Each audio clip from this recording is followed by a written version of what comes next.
Golden State Media Concepts Baseball Podcast. We cover everything Major League, from spring training to the World Series. We've got your favorite club covered, from New York to Boston to LA. This is the Golden State Media Concepts Baseball Podcast.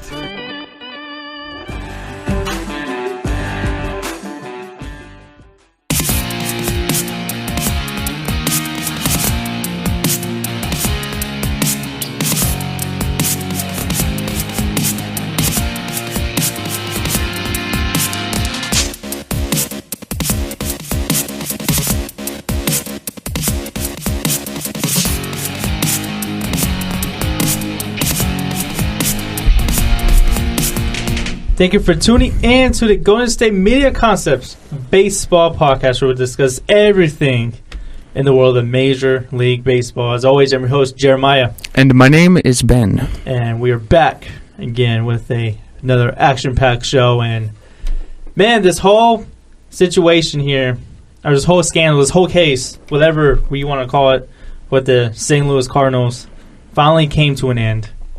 And Major League Baseball is ordering the St. Louis Cardinals top 2 picks in the 2017 draft, as well as $2 million to be awarded to the Houston Astros. And this announcement came on Monday after the league completed the investigation regarding the breach of the Astros baseball operations database by former Cardinals employee, scouting director Chris Correa.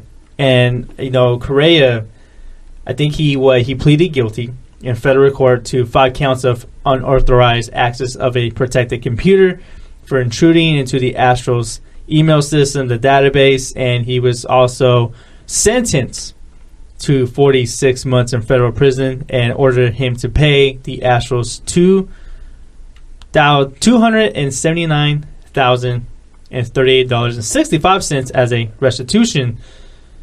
So, having all this, do you think that the Cardinals got off pretty easy by just giving up the top 2 picks and $2 million? I think, honestly, I don't think it's enough. Okay, what would you have done more then? I don't think. I just feel like this was an invasion of. I wouldn't say invasion of privacy, but it's an invasion of someone, like another company's computer, so to speak. So let's take it to the corporate world here, shall we? Let's just say, Goldman Sachs, they're in the news because of the Raiders, so I'll stick to that. Let's just say if Goldman Sachs an employee hacks into the database of another investment bank. What's another investment bank, Ben, that I can't think of one on top of my head? I use Chase, so let's go with that. Let's just say Wells Fargo and Chase. Let's just say this happened. Let's just say Wells Fargo happens to hack into a system of Chase, and you can guarantee that the punishment for Wells Fargo would have been a lot worse than just this. And I just think they got off a little too easy. I mean, the dude did go to jail. He did, but I'm talking about... For almost 4 years. Yeah. 46 months, so he almost went there for 4 years. I'm talking about Correa here. He got kind of like what he deserved. I'm talking about like the team, because, it's like no one knew about him doing this. No one did.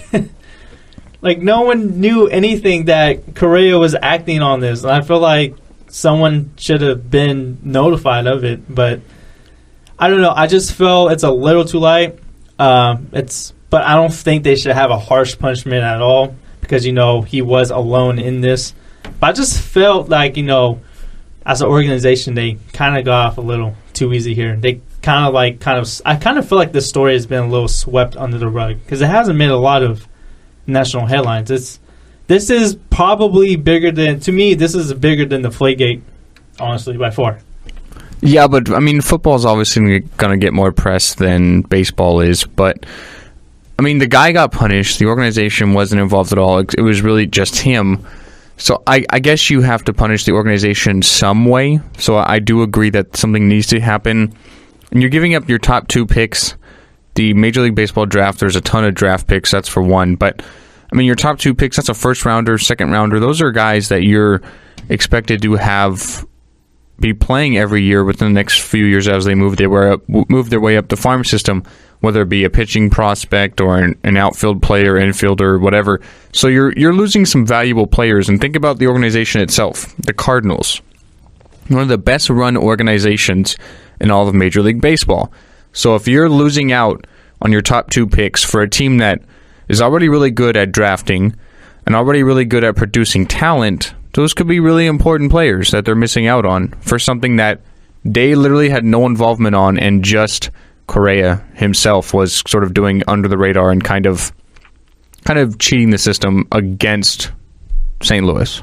Yeah, but I want to say something, that this happened over a course of more than 2 years. Over 2 years, and I think we could honestly agree that Correa was a rogue employee, and that's what General Manager John Mozeliak of the Cardinals did say. He was an employee acting on his own benefit without the knowledge of his colleagues. It is a corporate misconduct. It's contrary to everything the Cardinals organization is about. That's what Mozeliak said. It was something that happened over time. It's not just something that Correa did once. He did it over a span of 2 years, and I just felt that the fact that they never knew about it over that course of time, I don't know, it kind of sounds a little fishy to me. Like, he did it over a span of 2 years. I kind of felt the way, and don't get me wrong, like, John Mozeliak, I'm not accusing anyone of this organization. I just felt that someone else had to know about this over the course of 2 years. Like, someone had to know. Yeah, of course. I mean, I don't think there's ever one person that knows about something. Think about some of the other scandals. We've seen a lot of them in college sports, whether it be Louisville or North Carolina in basketball, about how the coach is not involved and didn't know. Like, I really don't believe that. I don't think that in any scandal, you talked about Deflategate a little bit, I don't think in any scandal in sports there's only one person that knows about something, and he's kind of the rat, the person that's flying under the radar and is unseen by literally everyone else. I don't see that ever happening in any sport. So I agree with you. There's probably more to this story than meets the eye, but we don't have the information, and we probably aren't going to get it because now you have their 2 draft picks taken away. Correa went to jail for almost 4 years. They have to pay some fines, etc. Now that's kind of moving on from here. So we're probably not going to get any new information about it. No, and I kind of think the story is kind of I think it's done. I think it's a done deal. The investigation is done. MLB, had the punishment to the Cardinals organization. But this really does hurt the draft of the Cardinals because they had 4 picks in the top 2 rounds. They're going to lose 2 of them. They acquired highly, they were talking to the high school shortstop, Devin Perez, who's one of the top prospects, but Perez, has fallen. He had fallen to them because of a failed PED test. So he was supposed to be one of the top draft picks, but it looks like the Cardinals were going to get him later in the round. And, the Cardinals were about to, they look like they're about to stock up on some college pitching. They could be limited. They could be limited in the draft now because of all this. And they already had to give up their top draft pick with the addition of Dexter Fowler from the Cubs. So they don't have their first, second, or third top draft picks. So they don't have number 19, number 56, nor number 75. Those are really important picks that they're going to miss out on, as I mentioned earlier. So it's a punishment. You think they maybe should have gone a little harder, but I mean, I guess it's fair. I'll say it's fair. Yeah, okay. But I do think that those are really valuable players, though, at the 56 and 75 overall picks. But the reason I don't think it's a slap on the wrist, but I think it's a little too light at the same time. I just felt that I think maybe if the Cardinals if MLB said that they will lose draft picks over time, I would say that maybe that's a little bit more fair because, this happened over a span of over 2 years. And this is probably going to affect the Cardinals for 1 year. So I do think that they have to fit the crime the amount of time that the employee did it for more than 2 years. I just think that the Cardinals' punishment should occur for 2 years. That's just me, because that's how the crime was done. I guess, I mean, I'll say it's fair, though. I think it's okay. But I couldn't understand if there was more done, because this is, like you mentioned, it's really serious. It's something that you can't give them, like, sort of a slap on the wrist. I don't think that Major League Baseball did, but I guess you're okay. I think it's okay, but I've seen more I would have been okay with, too. All right, well, we're going to have to agree to disagree here, buddy. We're going to have to. But we're going to take our first break, and we're going to give you guys a little updates on some free agent signings that occurred over the past week when we get back to the Guns to Me Concepts Baseball Podcast. Check out the show that's built on the MMA. From the UFC to extreme cage fighting, they got the fights covered. Check out the GSMC MMA podcast. Get the latest news on past or upcoming fights. Join us as we talk to and about some of the biggest names in the MMA, past, present, and future. When it's the fight game, there's just one show to check out. GSMCpodcast.com/MMA-podcast. Don't forget to like them on Facebook and follow them on Twitter. Visit GSMCpodcast.com for more info.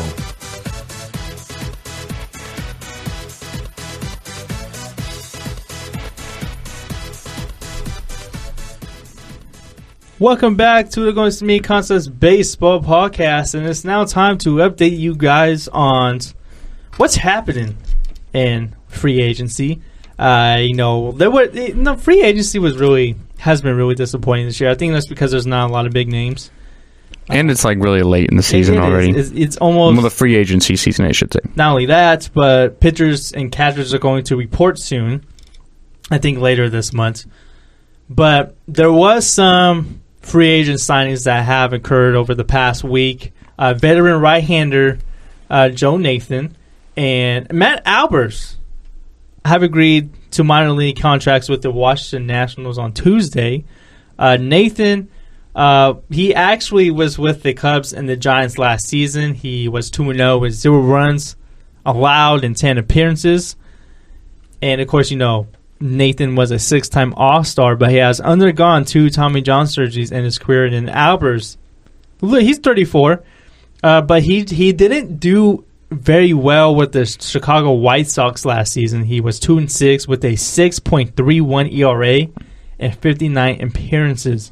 So Sean Kelly is expected to be the closer for the Nationals this season. Mark Melancon went to the Giants in free agency after being the Nationals closer last year. So the Nationals tried to get Kenley Jansen, but he went up re-signing with the Dodgers. So it looks like the bullpen of the Nationals, they even though these guys are signed to minor league deals, their bullpen has gotten a lot weaker. And I think that's been the big story of their offseason. They just haven't hit home runs on the guys they wanted to get. They weren't able to get Andrew McCutchen. They weren't able to get a lot of these top players that they wanted. They weren't able to get Kenley Jansen. They weren't able to hold on to Mark Melancon. So I just don't know what it is, why these guys didn't want to go to Washington, D.C. to play for the Nationals, who have been a really good team for the past few years.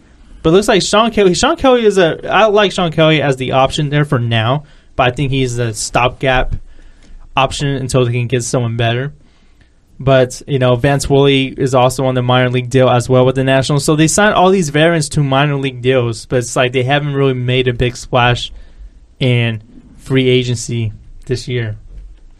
For me personally, there's a lot of other teams you can go to. The Giants are, I think, better than the Nationals. The Cubs are obviously great. I think the Dodgers are better than the Nationals. So I guess I get where you're coming from about where teams don't want to go there. And it's still a great team, but there's others that are better. I feel like these are both kind of just like panic moves. Like they missed out on so many guys. Like Joe Nathan's 42 years old. Do you think he's really he's been a great closer in his time, but do you think he's really going to step in and contribute to your bullpen right away? I really don't think so.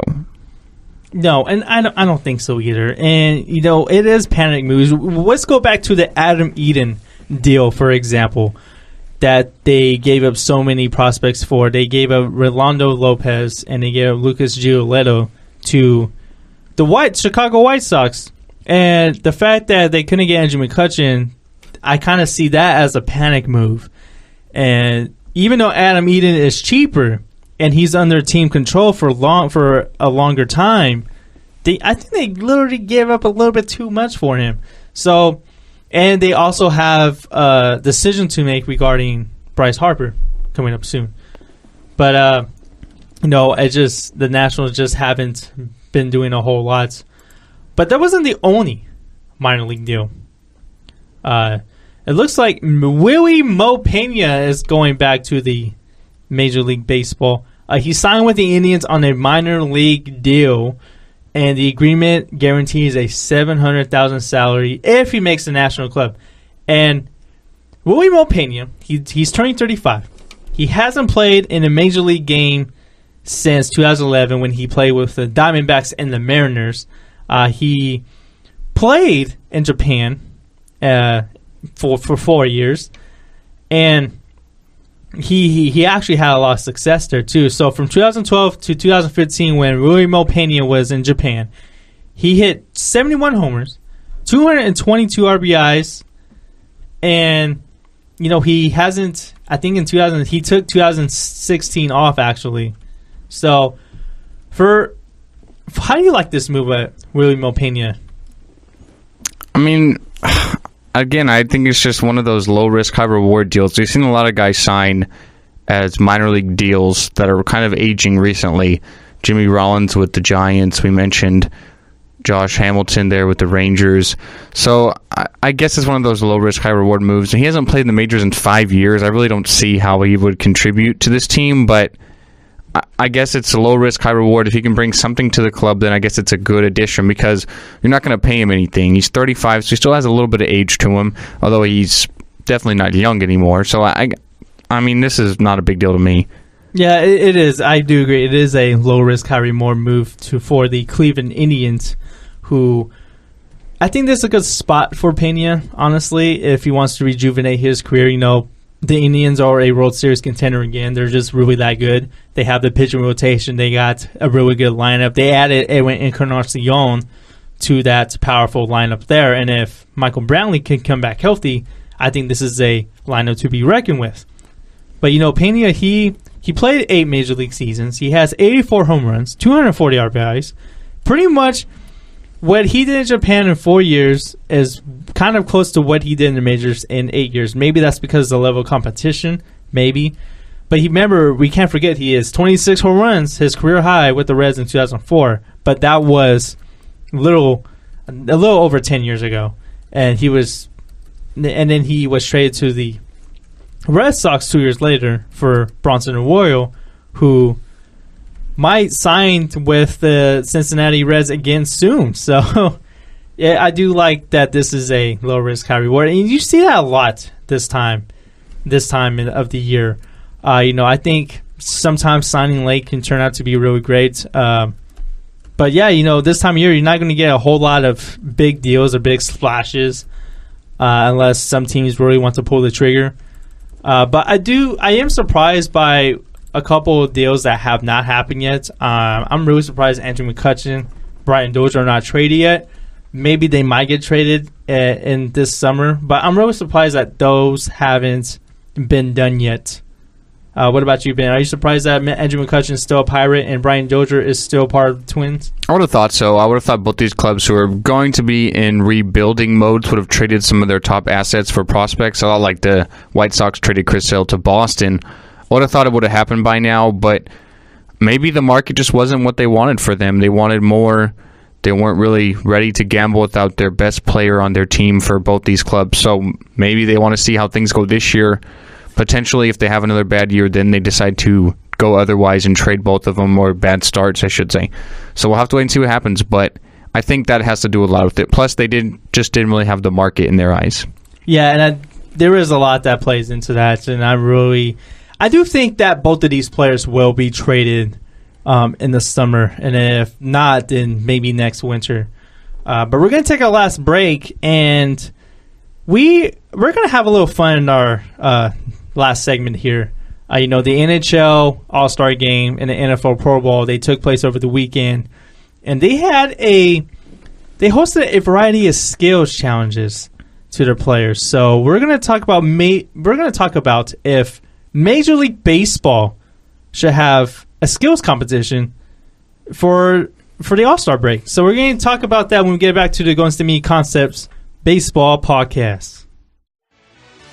Are you looking for the very best NFL and college football podcast? Then check out the GSMC Football Podcast. Get the latest football news both on and off the field. From the NFL Draft to trades to the rumor mill to the NFL Combines, they got you covered. That's GSMCpodcast.com/football-podcast. Get updates on college rivalries, game day insights, and much, much more. It's football talk the way you want it. This show eats, sleeps, and breathes football. Don't forget to like them on Facebook and follow them on Twitter. Visit GSMCpodcast.com for more info.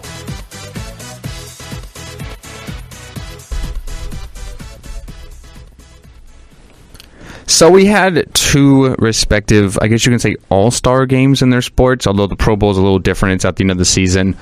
In football, we had the NHL all-star game. They decided to do things a little different. They had each division in a conference with a 3-on-3 tournament. So that's definitely something different as well.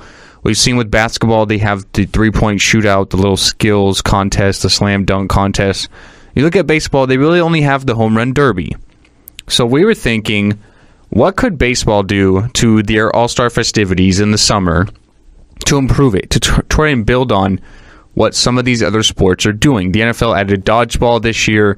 They had a couple of skills contests with quarterbacks and running backs and passing and running and one-handed catches with the receivers and everything. So Jeremiah and I are kind of brainstorming, what could baseball do to improve on this? And we have a few ideas. Obviously, they already have the home run derby, which is great. We all love that. But maybe they could do something. One of the first things that came to my mind was maybe they could do something with the outfielders trying to gun people down, rounding third to try and obviously get them out. Yeah, kind of like what would you call that? Like who could throw farther away on target? Yeah, I know talking about, like, you get, like, outfielders like Jackie Bradley Jr., Yasiel Puig, Giannis Cespedes, Jason Hayward. Those guys, they have shown they're really good defensive outfielders, and gunning guys down at third. I would love to see that. That's actually one of my favorite plays in baseball to watch. Is seeing outfielders putting so much effort into getting the guy out. There needs to be something for pitchers. They can probably add a home run derby for pitchers. I think I would love that. We talked about that on the show before. I think that's something that they should have. Because who wouldn't want to see Bumgarner, Adam Wainwright, Jake Arrieta just knock one out of the park? Shoot, even get Bartolo Colon in there just for funsies. Why not? I don't know. I just think maybe they need to add some assignments, because I think Major League Baseball is the one league that doesn't generate a whole lot of assignment among the youth, kind of like how football and the NBA does. Even though NHL, they do have a lot of these skills competition too. But I just feel like, a lot of pitchers don't have like a really challenge. Like, they don't have like a skills challenge to show off their skills and abilities to the people. I would love them if they added the pitchers home run derby. They're obviously going to keep the home run derby, honestly, because it's just been there like forever.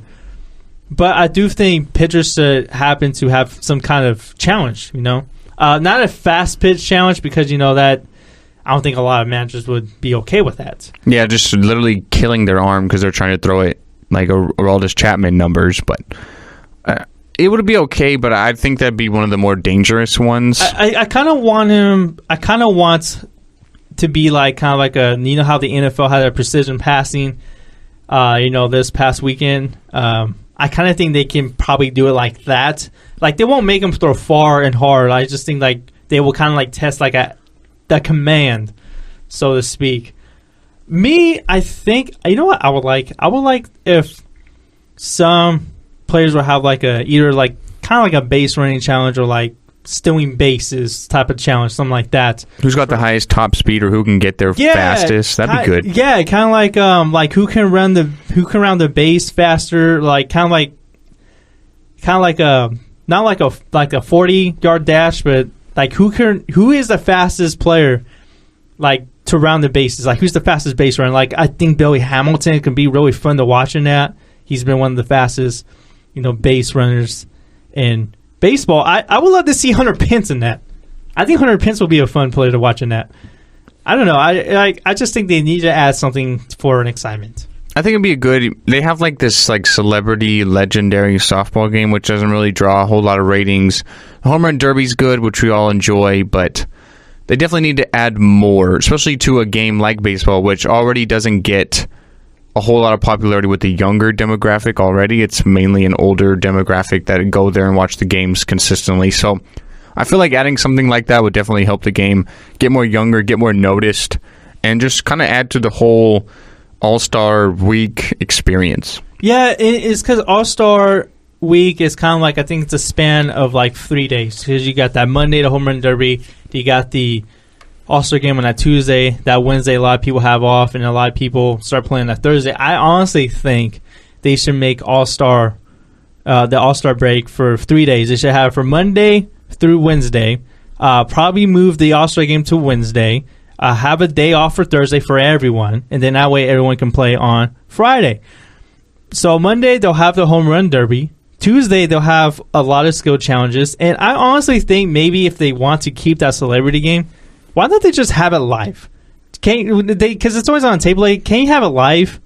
Because I know the NBA has a celebrity All-Star game too, and it's live. I think it's like live on the Friday before the All-Star game is played. So I think so. Why don't you just have that game live, and along with the skills challenges on that Tuesday? So I do think the perfect structure for this is that home run derby Monday, skills challenges Tuesday, and then the All-Star game on Wednesday, and then have a day off on Thursday for everyone, and that not even for I'm talking about every player, and then everyone gets to play on Friday. You have the weekend series, the Friday, Saturday, Sundays, and you're back right into it. I think that'd be a good idea. I would really like it. Of course, we're just speculating. This is nothing confirmed nor talked about. We're just something we'd be hopeful and wanting to see. I don't think it'll happen, but do you think baseball will maybe take notice what some of these other sports organizations are doing? I think they should, and I think they would. Because the Pro Bowl was talked about as being probably the laughing stock of the NFL. It was one of the most unwatchable games. Probably the one of most unwatchable football games ever of the year. And then we saw the Pro Bowl this past Sunday. It was actually a really competitive game. And then, they add all these skill challenges to it. I think they're going to tweak the skill challenges a little bit in the NFL. But, they're kind of like bringing it back. They want to bring that excitement back because there was speculation that the NFL was going to practically cancel the game in general. I do think I'm not going to say that Major League Baseball is going to cancel the All-Star game. You just can't, because it's just the Midsummer Classic. It's just a traditional game, because baseball is probably the most traditional sport there is in America, and I don't see them taking away the All-Star game anytime soon. And a lot of fans like to play the All-Star game, and they're actually playing for something too. I think that's the thing. Actually, not anymore.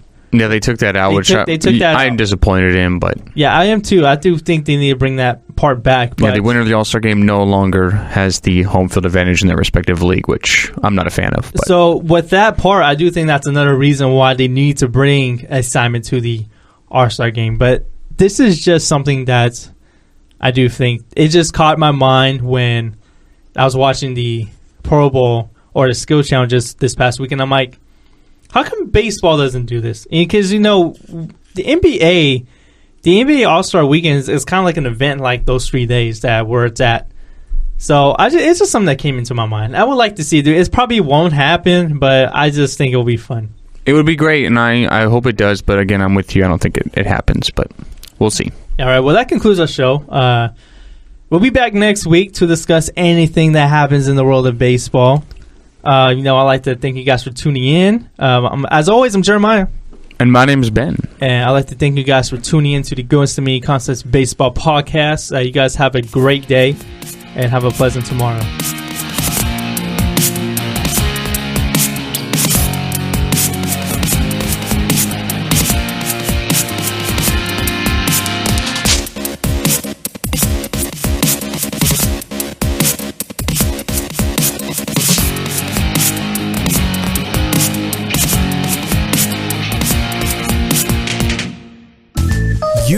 listening to the Golden State Media Concepts Baseball Podcast, part of the Golden State Media Concepts Podcast Network. You can find this show and others like it at www.gsmcpodcast.com. Download our podcast on iTunes, Stitcher, SoundCloud, and Google Play. Just type in GSMC to find all the shows from the Golden State Media Concepts Podcast Network. From movies to music, from sports to entertainment, and even weird news. You can also follow us on Twitter and on Facebook.